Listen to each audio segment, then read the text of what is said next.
El tribunal del condado de Aswood brillaba tenuemente bajo luces fluorescentes parpadeantes, proyectando sombras irregulares sobre el rostro curtido de Samuel Carter, un mapa de batallas libradas y años entregados al abandono. Alguna vez, había estado erguido con orgullo en el uniforme verde de los marines, su pecho cargado de medallas ganadas con sangre y polvo. Ahora, una chaqueta raída de un contenedor de donaciones de la iglesia colgaba suelta sobre su figura demacrada, un cruel eco del hombre que había sido. La voz del alguacil cortó el silencio. Caso 14C, Aswood contra Carter. Samuel se levantó, sus rodillas crujiendo por las heridas de Fallujah, su corazón apesadumbrado por el agotamiento y una furia contenida contra un mundo que lo había borrado. Cada paso hacia la mesa del acusado era una marcha a través de décadas de invisibilidad, el aire viciado del tribunal amplificando el dolor de ser olvidado. Sus ojos, apagados por el hambre y las noches sin dormir, recorrieron la sala, encontrando solo miradas frías, sin rastro del héroe que alguna vez fue. El peso de ser invisible oprimía su pecho, una herida más afilada que las cicatrices de metralla que cruzaban su espalda.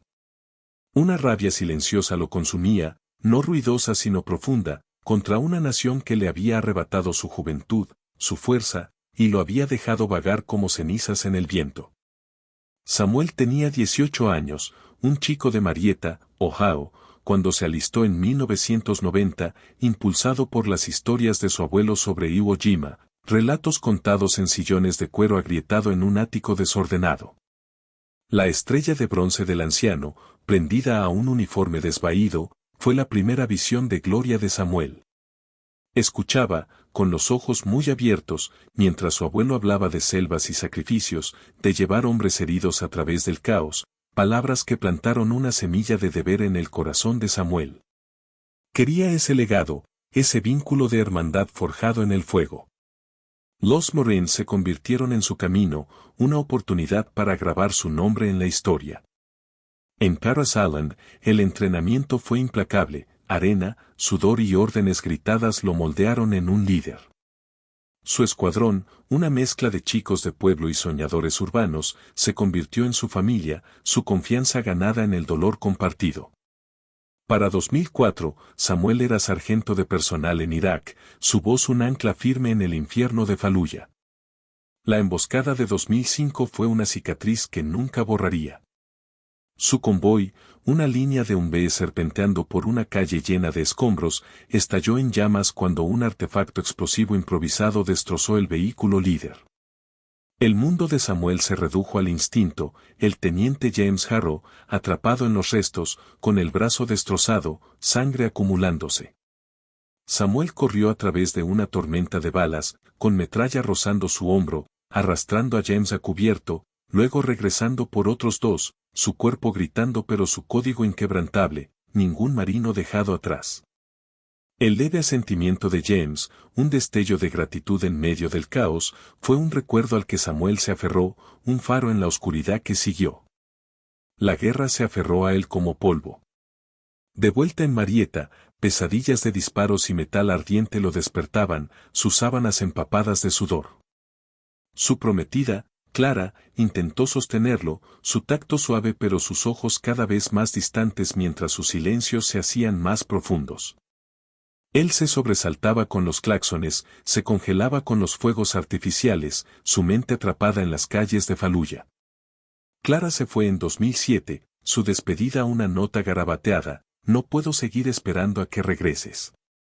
La administración de veteranos ofrecía promesas, asesoramiento, beneficios, pero solo entregaba formularios interminables y citas perdidas. Las facturas médicas por su espalda dañada agotaron sus ahorros, cada carta de rechazo un corte fresco. Trabajó como mecánico, luchando contra el dolor, sus manos firmes pero su cuerpo fallando. Para 2012, un disco herniado terminó con su trabajo, la voz del dueño del taller cortante, no puedo mantenerte. El desalojo siguió, su apartamento vaciado, el gesto del casero final. Las calles de Aswood lo engulleron, una ciudad que alguna vez llamó hogar ahora ciega a su pasado. Empeñó sus medallas para sobrevivir, primero la estrella de bronce de la tormenta del desierto, luego la cruz de la Marina de Faluya, cada venta una traición al hombre que había sido, el peso del metal en su palma una despedida al orgullo. Se movía invisible, una sombra en los callejones, creyendo que el marino que era había sido borrado, sus sacrificios polvo en un mundo que seguía adelante.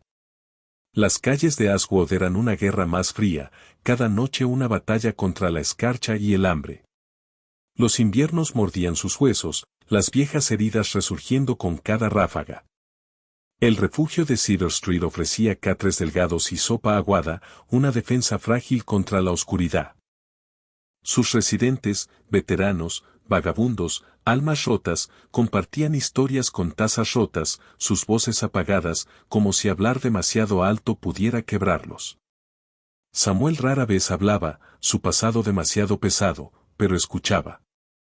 Estaba Vernon, un veterano de la guerra del Golfo con una cojera y un humor seco, que hablaba de desiertos y camaradas perdidos. Rosa, una viuda cuya hija murió en Kandahar, se aferraba a un relicario, su dolor un espejo del de Samuel. Caleb, un fugitivo de apenas 19 años, veía a Samuel como un mentor, sus ojos llenos de miedo y confianza.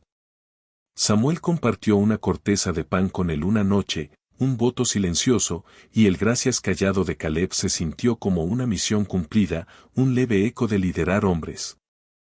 Estos rostros eran su nuevo pelotón, su silencio compartido un lazo más fuerte que las palabras.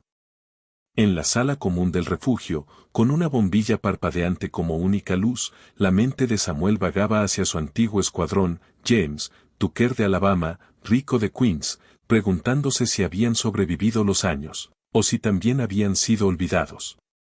Elliot, el cocinero de Dawson's Tanner, era una rara bondad en la oscuridad. Le pasaba sobras a Samuel, galletas, café, a veces una rebanada de pastel, cuando el dueño no miraba, sus manos rápidas, su voz baja.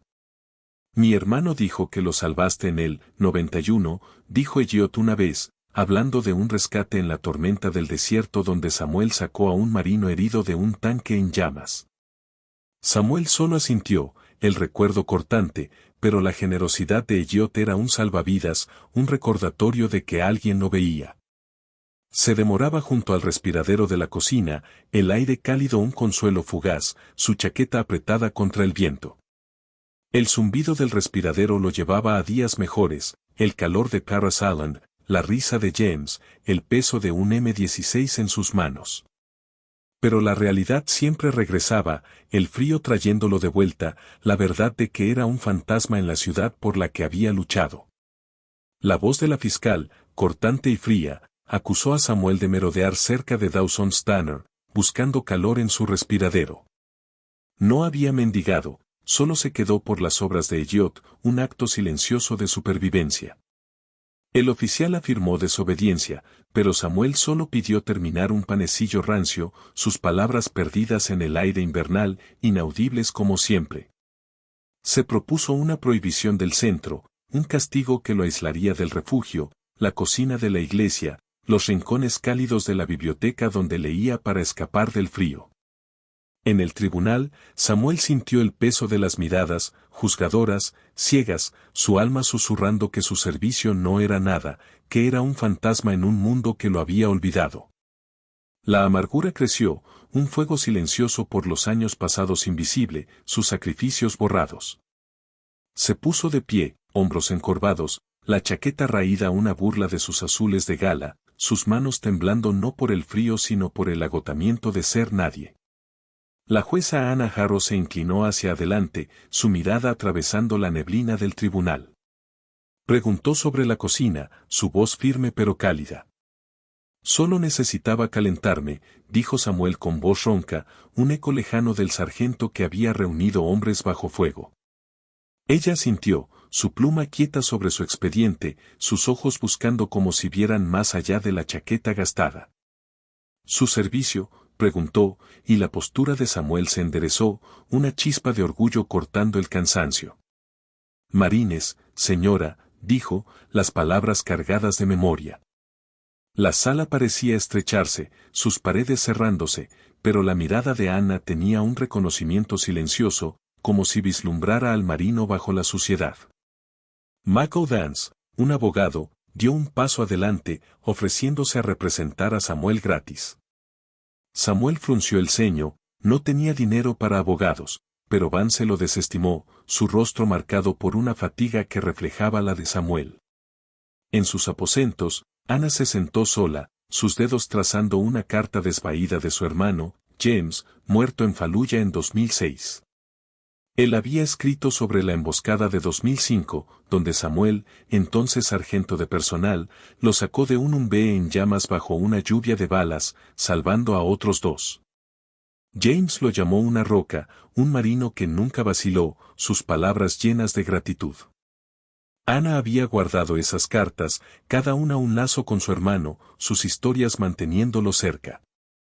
Había buscado a Samuel tras la muerte de James, contactando oficinas de veteranos, grupos de veteranos, incluso refugios en Ohio, pero él había desaparecido, dado de baja con trastorno de estrés postraumático, una lesión espinal y sin apoyo.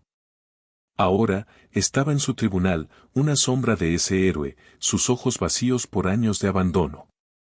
Cerró la carta, su determinación endureciéndose. Esto no era una casualidad.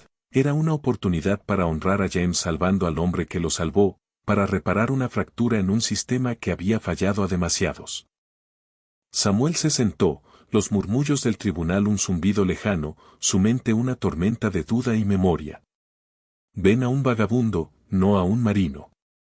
Llevé a James a través de balas, recibí metralla para protegerlo, pero las calles no se preocupan. ¿Me juzgará por lo que soy ahora, o por lo que fui? El pensamiento carcomía, pesado con noches en pavimento helado, de medallas vendidas por sopa, de una nación que dio la espalda. Sus puños se apretaron, el dolor en sus articulaciones anclándolo, pero la esperanza se sentía como una traición, un destello que había aprendido a desconfiar. Vio Fallujah, el calor, los gritos, el peso de James en sus brazos mientras corría, las balas rasgando el aire. La culpa seguía, más pesada que el hambre. James murió meses después en un ataque de mortero, su vida apagada a pesar de los esfuerzos de Samuel. Samuel cargaba ese fracaso, creyendo que solo había pospuesto lo inevitable, que su valor no había sido nada. Miró el suelo del tribunal, la madera rayada desdibujándose, su corazón susurrando que esta sala lo enterraría más profundo, que la justicia era para otros, no para fantasmas como él. Anna regresó, su rostro tranquilo pero sus manos traicionando un leve temblor. Vance se levantó, solicitando el despido, su voz firme, argumentando que Samuel tenía permiso para quedarse en la cocina. El ceño de la fiscal se encontró con la mirada cortante de Anna, silenciándola. Anna preguntó sobre Fallujah, su tono inquisitivo pero amable. Fue un caos, dijo Samuel, su voz firme a pesar de los recuerdos que regresaban, vívidos como el día en que se grabaron en él. Saqué al teniente Arrow de los restos. Una mujer con una gorra de veteranos de guerras extranjeras se levantó, su voz clara, salvó a mi escuadrón también. La sala se agitó, los susurros creciendo, pero el mazo de Anna restauró el silencio, un golpe seco resonando. Se retiró de nuevo, sus pasos rápidos, como impulsada por un propósito más allá del caso. En sus aposentos, Anna llamó a un coronel retirado, quien confirmó el historial de Samuel con un respeto callado. Regresó con 3 marines, un coronel, un sargento de artillería, un cabo con una caja de terciopelo.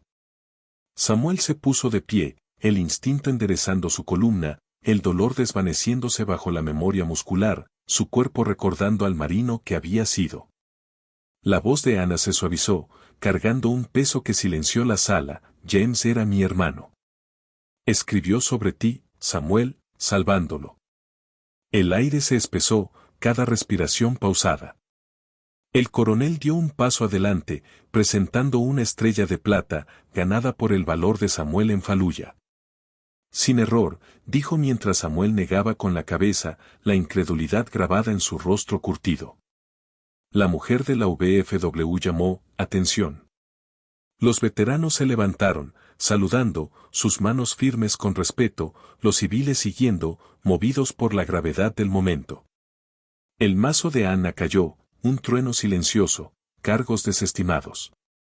El sargento de artillería se acercó con una tableta, detallando beneficios restaurados, discapacidad total, vivienda, atención médica, retroactivos para cubrir años de abandono. Vance asintió, prometiendo acción rápida, su voz un voto callado. Elliot, el cocinero, dio un paso adelante, con los ojos húmedos. Mi hermano dijo que lo trajiste a casa. La fiscal murmuró una disculpa, su voz casi perdida. Samuel se puso de pie, su pecho más ligero, como si años de peso se hubieran resquebrajado, dejando pasar la luz. Ana se quedó, su mirada encontrándose con la de él, cálida y firme, viendo al marino que había sido y podía ser de nuevo. James dijo que le dijiste, ningún marino dejado atrás. Honramos eso hoy, dijo, y las palabras se hundieron en el núcleo de Samuel, despertando un calor que no había sentido desde el desierto, una sensación de que su nombre, su servicio, aún tenían significado. Esa noche, Samuel yacía en un pequeño apartamento, asegurado a través de un programa de veteranos que Ana había impulsado. La cama era simple, las paredes desnudas, pero el calor lo envolvía, un contraste stark con el mordisco de las calles. El sueño llegó sin el temor al viento o los pasos, sus sueños llevándolo a Fallujah, no a las llamas, sino al asentimiento de James al alcanzar la seguridad, un momento de confianza en medio del caos. La quietud de la habitación era una promesa cumplida, una seguridad que había pensado perdida para siempre. Un golpe sonó, y Ana estaba en la puerta, sin toga, solo una mujer con una caja pequeña, su rostro abierto, sus ojos cargando el mismo dolor y fuerza que Samuel conocía. Estas son las cartas de James, dijo, sentándose frente a él en la habitación escasa, el aire pesado con la memoria compartida. Las manos de Samuel temblaron al desplegar una carta, las palabras de James nítidas a pesar de los años. El sargento Carter corrió a través del infierno por nosotros. Es lo que es un marino. La voz de Ana era suave, cortando el silencio. James te admiraba. Su última misión, quería ser como tú. La garganta de Samuel se apretó, la culpa surgiendo, cruda y afilada. Pensé que le fallé, dijo, su voz quebrándose, las palabras derramándose como sangre. Ana negó con la cabeza, sus ojos inquebrantables. Nos diste tiempo con él, tiempo que atesoramos, dijo, y las palabras fueron un salvavidas, sacando a Samuel de su vergüenza. La nieve caía afuera, cubriendo Aswood en silencio, cada copo una absolución callada, lavando los años en que había creído que no era nada. La voz de Samuel se quebró por completo, pensé que nadie me veía. La mano de Ana descansó sobre la suya, firme y cálida. Siempre lo haremos, dijo, y las palabras construyeron un puente a través de décadas de pérdida, atando a Samuel a un mundo que había comenzado a verlo de nuevo.